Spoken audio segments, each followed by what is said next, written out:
Hey guys, and welcome to my first look at the Vanishing of Ethan Carter. This is going to be a tough first look to do, because like a lot of these really story-driven games that don't have a lot else to them, it's tough for me to get into the game and play it without just giving away things in the game. But I think I can show you guys some of it. It's not going to take very long for you guys to get the idea of the game without necessarily needing to know a lot about the story, because I want you guys to be able to experience that for yourselves, you know. This game is a narrative experience that does not hold your hand. I don't know if that's a pretty bold claim for this game, but I should preface this by saying that I like the game a lot. Carter, I didn't know, Shut up. but he knew who I was. When the police won't help you and the priests don't believe you, you call on Paul Prospero. You call on me. If you're a kid like Ethan, you're right. Plenty do. Ethan's letter started out just like any other fan mail, but soon there were mentions of things no little boy should know about. There are places that exist that very few people can see. Ethan could have drawn a map. I hadn't entered Red Creek Valley yet, but already I could feel its darkness reaching out for me. Finding Ethan Carter wasn't going to be as easy as knocking on his door. I was too late for that. To find Ethan, I had to figure out what this place was trying to hide from me. Alright, so, the first thing you've probably noticed about this game, after the story beats, you know, apparently there's some kind of supernatural something or other that we're investigating, but the first thing you notice is, holy shit, game is gorgeous. They use some, oh man, what do they call it, like photogrammetric something or other. They take pictures of real areas and scan them in a certain way in order to create an incredibly photorealistic game. And in fact, I think there's actually no contest that Ethan Carter is the prettiest photorealistic game that I've ever played. It's in the Unreal Engine. It doesn't look like it, does it? Because they don't use any of the models or textures from the Unreal Engine and pull them in from their crazy photography techniques. Looks real good. Even if you're pressed up against a rock, it doesn't look bad. You know, it looks worse for sure. Like any game, it's better at the vistas.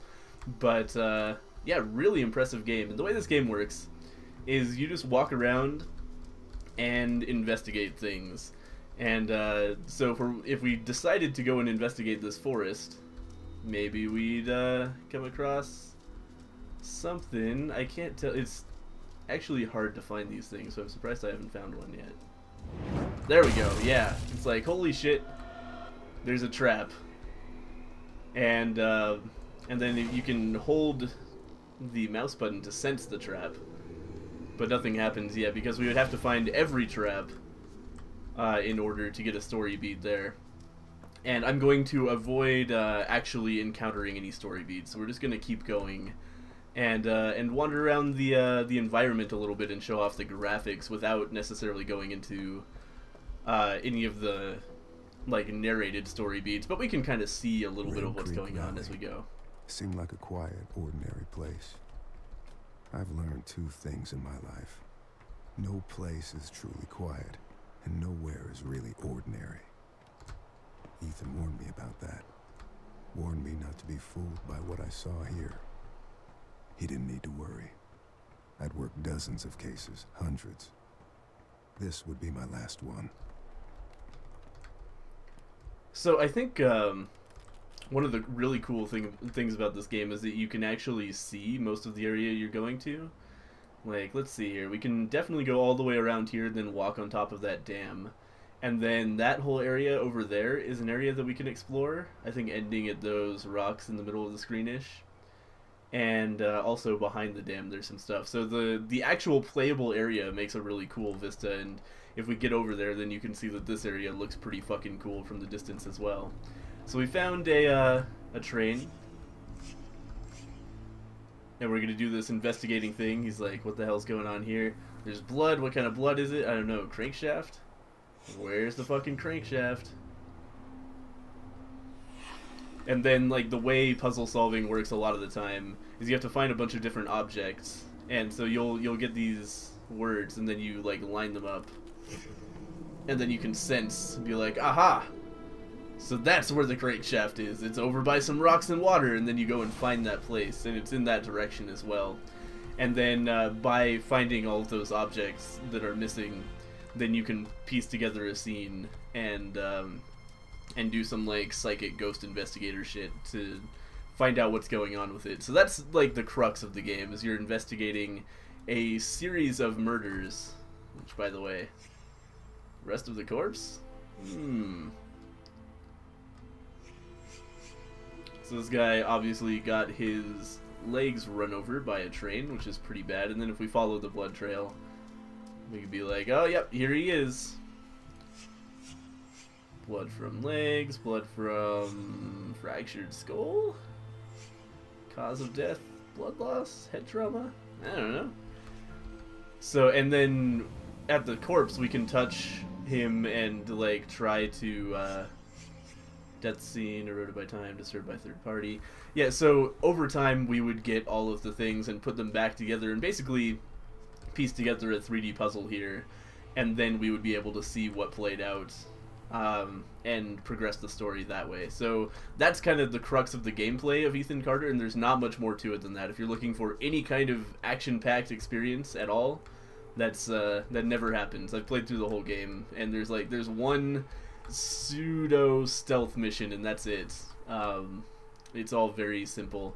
But if I was gonna give this game an IGN rating, where I like rated it, graphics, story, etc., the only 10 here would be graphics.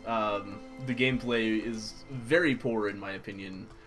But the story was enough to kind of keep me going. This isn't a game about gameplay. I'm not trying to shit on it by saying the gameplay was poor, but I am going to say that that is the case. Sound design excellent, graphics excellent. This feels more like a tech demo to me than like an actual game in a lot of ways, because it really is like the story. It's good, but I didn't love it. I wasn't driven to complete the game just because of the story. It was because I wanted to see more things. I wanted to... Oh boy. The game just froze up for a second, but that's okay. Everything's fine. I don't know why that happened. That was really odd. Never happened to me when I wasn't recording, so I'm going to imagine that was my own recording software making a little mistake. But yeah, so, I think we should go and look at it a little bit more, because there's another really cool vista that I'm thinking of that I want to show us. But you can see, like, beyond the nature, there's also these really cool, like, old-style buildings and stuff. The area is very old, obviously, and you can just see all these neat rundown buildings and walk around and explore them, and caves and stuff, and just everything in the game is beautifully put together. So it's just a joy to get into this game and walk around. So if you're a graphics nut, which I fully admit I kind of am. Like I don't have a problem with playing ugly games. Oh, yeah. For a long time. That was part of a pattern. Large pieces of this country were thrown away, doomed to become, and then remain, the worst versions of themselves. Beneath all that rot, dark things grow. A little hinting at the overarching story there. But, shit, what was I in the middle of talking about? Oh yeah, I'm a little bit of a graphics nut. I don't mind playing ugly games, but holy shit, like when there's a world like this that you can walk around and feel like you're actually in real life, really into it. I've been into that sort of thing since I was a little kid. So like from that perspective, if you have that same bug I do where you love good graphics, then you will have a good time in Ethan Carter, because it's just amazing walking around. And also I should mention that the YouTube video is certainly not going to do this justice. My computer is not beefy enough to record it in 1080p, so this is only a 720p video. And I think you guys can kind of tell some of the photorealism, but you're not going to be able to tell the detail from this video. And like YouTube just degrades quality as well when you upload things, so that's a slight problem. You guys should definitely, check out the game yourselves to get the full impact. I'm also, I think they have like really good 1080p trailers on YouTube as well that you can check out to see a little bit better what I'm talking about. But, this is kind of the experience of walking through the game as a player actually would. And this is the vista I was talking about. Very, very pretty. So you like come all the way through there, and my first playthrough, it actually took me a long time to work my way through there because I was investigating shit. But then you get all the way over here and you're like, oh shit, that's the bridge I came in on. And then that whole area is playable area. And they've put it together in this really beautiful way, so it actually just creates an amazing vista here. And the water effects are flawless, like really, really good water. I can't really think off the top of my head of a game that does water this well. And yeah, just everything. The way the trees move a little bit in the distance is good. It moves well in a way that screenshots don't quite portray. Even though screenshots of this game are beautiful, it's much more beautiful in person. So, like I said, I don't want to like throw away too much of the story, because there is like that's kind of the reason you're going to be playing it.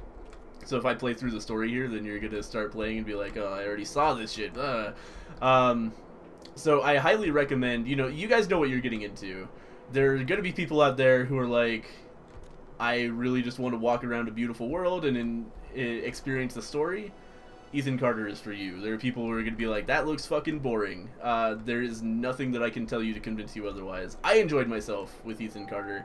I thought it was a fun time. It didn't take terribly long. It was like maybe a 5, 6, 7 hour game, and I spent part of the game not knowing one of the mechanics for finding the one I showed you where you have to like make the words coalesce. I never got that, so I just spent the time like tearing through the countryside looking for little things to pick up, which was a lot worse. So like you could probably get through this game in 4 or 5 hours if you're intelligent and also not really taking in the view. I also just spent a lot of time looking at things rather than trying to progress the story, because everything in this game is gorgeous. This isn't like an amazing starting area and then it gets shitty after this.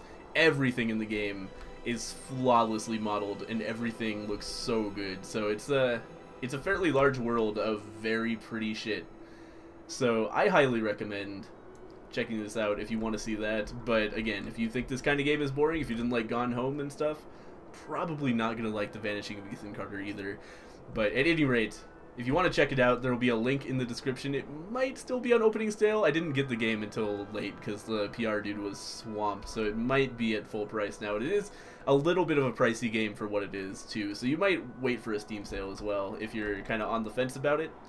But definitely worth picking up, I think. It's worth experiencing. It is, like I said, I think the prettiest photorealistic game that exists today. Just absolutely gorgeous, both artistically and graphically. Anyway, thank you guys for watching, and I'll see you guys next time.